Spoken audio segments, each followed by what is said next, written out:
Supreme court bar association senior executive సభ్యుడిగా జంధ్యాల రవిశంకర్ ఎన్నికయ్యారు. Bar association కార్యవర్గానికి జరిగిన ఎన్నికల్లో ఆయన ఘన విజయం సాధించారు. తెనాలికి చెందిన జంధ్యాల రవిశంకర్ నాగార్జున యూనివర్సిటీలో న్యాయశాస్త్రం పూర్తి చేశారు.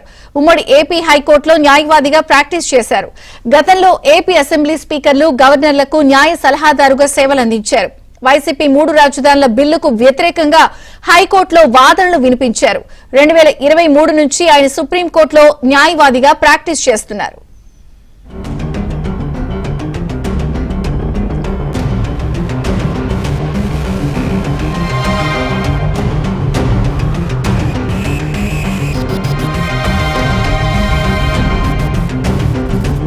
తెనాలికి చెందిన జంధ్యాల రవిశంకర్ నాగార్జున యూనివర్సిటీలో న్యాయశాస్త్రం పూర్తి చేశారు. ఉమ్మడి ఏపీ హైకోర్టులో న్యాయవాదిగా ప్రాక్టీస్ చేశారు. గతంలో ఏపీ అసెంబ్లీ స్పీకర్లు, గవర్నర్లకు న్యాయ సలహాదారుగా సేవలందించారు. వైసీపీ 3 రాజధానుల బిల్లుకు వ్యతిరేకంగా హైకోర్టులో వాదనలు వినిపించారు. 2023 నుంచి ఆయన సుప్రీంకోర్టులో న్యాయవాదిగా ప్రాక్టీస్ చేస్తున్నారు.